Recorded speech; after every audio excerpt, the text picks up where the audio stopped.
안녕하십니까. 사주상담가 이기호입니다. 이기호의 사주강좌, 오늘 12신살 제살이 되겠습니다. 지난번에 겁살을 배웠고요. 오늘 배울 내용은 제살입니다. 이 제라는 글자를 딱 보면 우리가 우선 재물 제자를 생각을 하잖아요. 그런데 여기에 나와 있는 제는 재양 제자입니다. 하늘의 재앙이다, 뭐 이런 말을 쓸 때 쓰는 제자예요. 그러니까 이 제살이라는 말은 한자의 뜻이 안 좋다, 이렇게 말씀을 드릴 수 있습니다. 한자의 뜻이 안 좋으니까 이 제살의 내용도 대체적으로 부정적인 내용이 많지 않을까, 이렇게 생각을 할 수가 있는데요.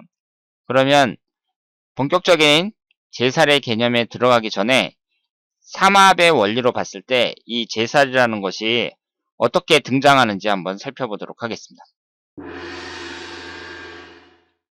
제가 이 12신사를 공부할 때 항상 이 내용을 먼저 말씀을 드리는데요.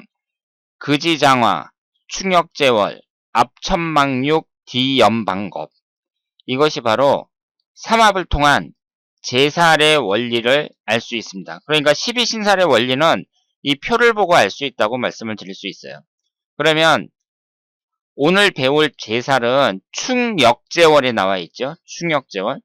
그러면 똑같은 예제지만 한번 보도록 하겠습니다. 이분이 일지에 축토를 깔고 있어요. 12신살은 일지를 기준으로 한다고 말씀을 드렸습니다. 그러면 일지는 그 지장화예요. 지장화라는 것은 지살, 장성살, 화개살. 그러니까 일지라는 것은 12신살에서 지살 아니면 장성살 아니면 화개살이에요. 셋 중에 하나입니다. 그러면 이분 같은 경우는 정축일주니까 축토잖아요. 축토라는 건 삼합에서 어떻게 되죠? 사유축이 됩니다. 그러면 축토는 한 번, 두 번, 세 번째니까 화개살에 해당이 되겠죠? 그래서 화개살이에요. 그런데 오늘 배울 제살은 충역재월이라고 나왔습니다. 충역재월이라는 게 뭐예요? 이 지장화하고 서로 충한다는 거죠. 그러면 첫 번째 지살에 해당하는 사화와 충하는 게 해수고요. 유군과 충하는 게 묘목이고 충미충으로 미토와 충을 받습니다. 그러면 이 가운데 장성살과 충을 하는 것이 바로 제살이다, 이렇게 말씀을 드릴 수 있습니다. 그러면 정축일주 같은 경우에는 제살이 뭐가 되겠어요? 정축일주 같은 경우에는 유금이 장성살에 해당이 되잖아요. 그러니까 유금과 충하는 것이 묘목이란 말이에요. 그래서 여기에 보시는 것처럼 이 묘목에 제살이 있습니다. 그러니까 이 제살이라는 것은 장성살하고 충하는 거구나, 이것을 알 수 있습니다. 그러면 더 쉽게 한번 찾아보도록 하겠습니다. 우리가 이 표를 보면 앞에 있는 인신사에는 제가 생지라고 말씀을 드렸어요. 그리고 좌오묘유가 왕지입니다. 가장 잘 익었을 때를 말해요. 그리고 진술충미가 고지예요. 그러면 생지, 왕지, 고지 이렇게 되어 있는데요. 이 제살이라는 것은 왕지와의 충을 말합니다. 왕지와의 충이 뭐냐? 좌오묘유, 이 네 개를 왕지라고 하잖아요. 이것과 서로 충하는 거예요. 그러면 좌오묘유와 충하는 건 그대로 좌오묘유가 나오겠죠. 오화하고 충하는 게 뭐예요? 자수죠. 묘목하고 충하는 게 유금이잖아요. 그러니까 좌오묘유와 충하는 것은 그대로 좌오묘유가 나옵니다. 즉 제살, 장성살, 연살, 육해살, 이 네 가지는 좌오묘유에만 해당이 돼요. 그러니까 제살이다 그러면 인신사회나 진술충미는 나올 수가 없고 좌오묘유 네 글자 중에 하나입니다. 장성살이나 연살이나 육해살도 마찬가지예요. 그러면 그 얘기는 뭐예요? 제살이라는 게 도화끼리의 충이라고 볼 수 있죠.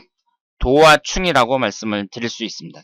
물론 일지가 도화가 아니더라도 물론 제살은 되겠죠. 예를 들어서 제가 지금 방금 예를 든 이 정축일주 같은 경우 밑에 도화가 깔려 있는 건 아니잖아요.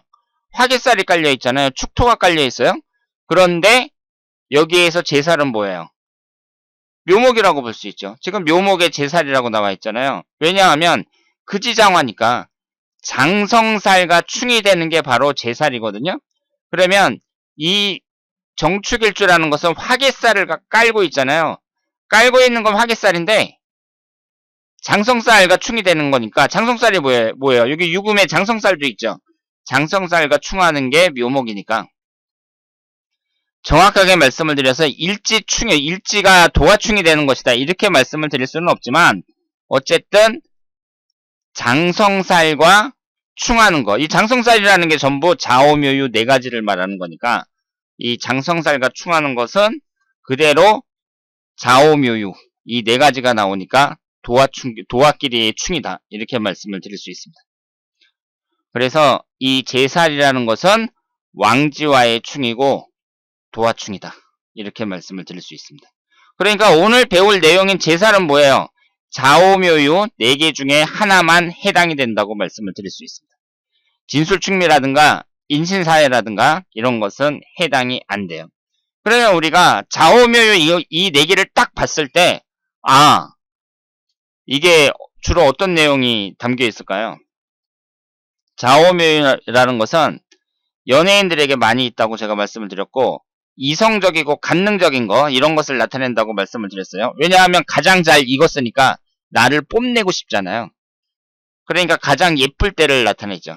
그래서 이성과의 관계 이런 것에 이 제살이 작용을 할 것이다. 이렇게 예상을 할 수가 있습니다. 그러면 이 특징들을 하나씩 살펴보도록 하겠습니다. 이 제살이라는 것은요. 재물 제자가 아니라 재양 제자입니다.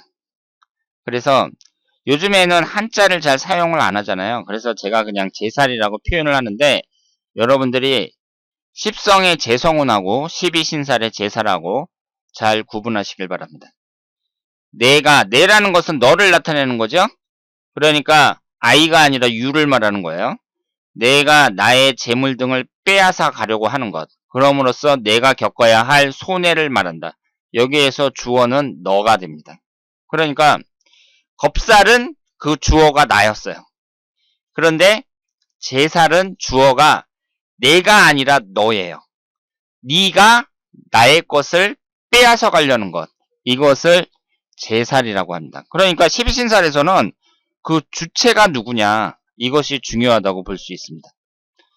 사주에 제살이 있는 사람은 너로부터 자신의 것을 빼앗기지 않기 위해서 눈치가 빠르고 머리가 좋다.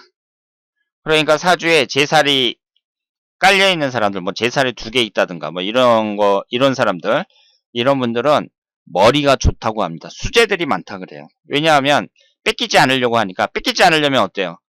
눈치가 빠르고 머리가 팍팍 돌아가야죠. 그래서 머리가 똑똑한 수재들이 많고 그게 이제 잘못 나가면 어떻게 되겠어요? 눈치가 빠르고 머리가 좋고 이런 사람들이 어떤 사람들이 많죠? 사기꾼도 많다. 이렇게 볼 수 있습니다. 그래서 어떤 사람이 나한테 찾아와가지고 뭐 이쪽에 투자하면 좋습니다. 뭐 막 얘기를 하는데 약간 사기꾼 같은 그런 느낌이 든단 말이에요. 그러면 그 사람 사주를 딱 봐갖고 지지에 12신살이 재가 많이 깔려있구나. 그랬을 때에는 사기꾼일 가능성이 높다. 이렇게 말씀을 드릴 수 있습니다.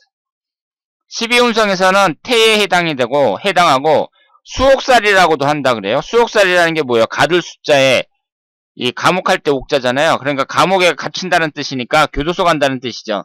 사기치다가 교도소 갈 수도 있다. 이렇게 나쁜 뜻을 갖고 있습니다. 여성에게는 제살이 들어오는 해에 결혼하면 좋다고 하나 적중률이 낮음. 이렇게 제가 표현을 했어요. 그러니까 이것은 좀 이상하죠. 그런데 이걸 이제 어떻게 이해하셔야 되냐면요. 내가 뺏기는 거잖아요. 그러면 예전에는 남자가 여자를 데리고 간다, 뭐 시집 간다 이런 것을 남자가 여자를 데리고 간다, 데리고 가서 같이 산다, 뭐 이런 표현을 하잖아요. 그러니까 결혼한다는 것을 여자가 이제 뺏긴다는 것으로 이렇게 생각을 한 거죠. 그래서 제살이 들어오는 해에 결혼하면 좋다.